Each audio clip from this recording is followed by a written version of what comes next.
Bonjour les enfants, j'espère que l'histoire d'hier vous a plu. Aujourd'hui, je vais vous raconter une histoire qui s'appelle Baba Yaga. Peut-être je vous en lirai une autre de Baba Yaga pendant la semaine. Baba Yaga, en fait, c'est une sorcière qu'on retrouve dans beaucoup de contes russes. C'est un peu comme quand dans les livres qu'on raconte en France, il y a très souvent un grand méchant loup. Bah là, il y a Baba Yaga, c'est une sorcière russe. Donc, Baba Yaga. Je vais peut-être pouvoir la lire en vous montrant les images en même temps, celle-ci. Il était une fois une petite fille qui avait perdu sa maman et dont le père avait épousé en secondes noces une horrible marâtre qui voulait se débarrasser d'elle.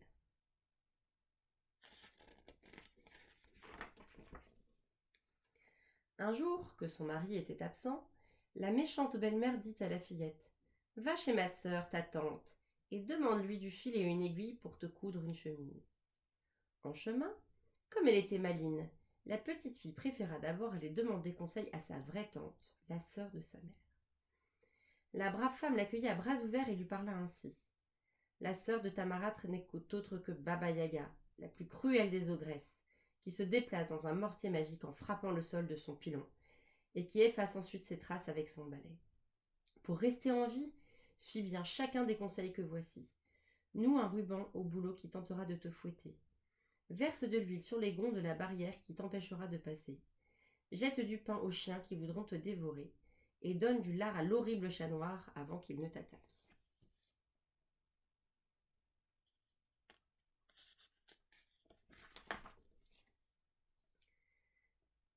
La petite remercia sa tante et se rendit chez Baba Yaga, à qui elle expliqua la raison de sa visite.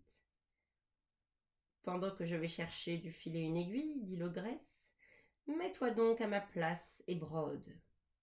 L'enfant s'assit devant l'ouvrage et s'étonna d'y voir une si belle fleur de soie. Je suis prisonnière, chuchota la fleur. Pour me libérer, défais un à un tous les points.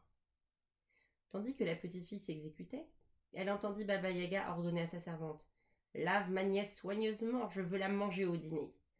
Lorsque la bonne entra dans la pièce, la fillette lui offrit son beau fichu rouge et la pria de prendre tout son temps pour verser l'eau dans le chaudron. Ravie du cadeau, la bonne obéit. Depuis l'autre pièce, Baba Yaga demanda: Tu brodes, ma nièce, tu brodes? Je brode, ma tante, je brode, répondit l'enfant avant de s'échapper. Mais l'affreux matou l'attendait dehors, toute griffe sortie. La petite lui jeta un bout de lard et le supplia: Aide-moi, comment puis-je échapper à Baba Yaga? Prends ce peigne et cette serviette, répondit le chat. Pendant ta fuite, colle ton oreille contre le sol de temps à autre. Si tu entends Baba Yaga s'approcher, jette la serviette derrière toi. Et si tu aperçois qu'elle te suit encore, lance le peigne par-dessus ton épaule.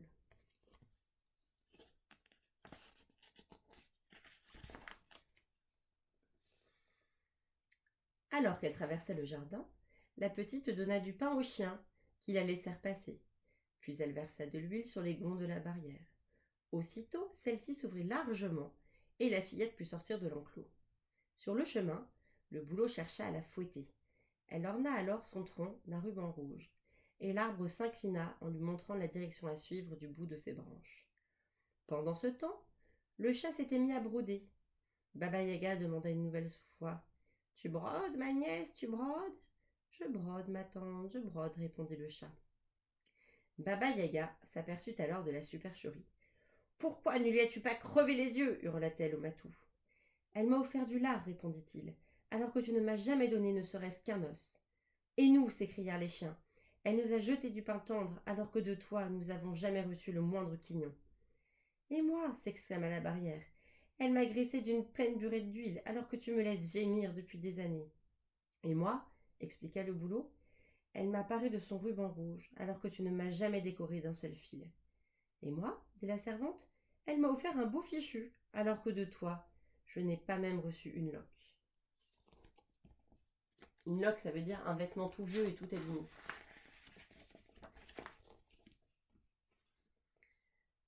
Noire de colère, l'ogresse sauta dans son mortier et, jouant du pilon de toutes ses forces, s'élança à la poursuite de la fillette.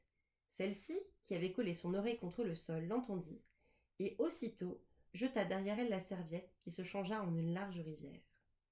Baba Yaga vociféra, puis alla chercher 3 bœufs qui eurent vite fait de boire l'eau jusqu'à la dernière goutte.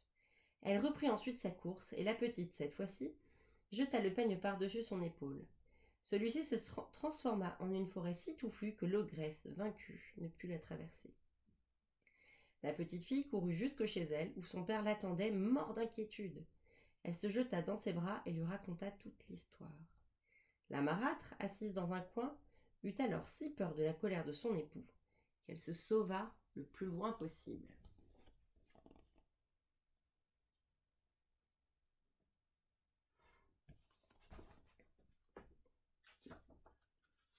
Depuis ce jour, la fillette et son père vécurent en paix et n'eurent plus jamais à redouter ni la marâtre ni Baba Yaga, sa terrible sœur.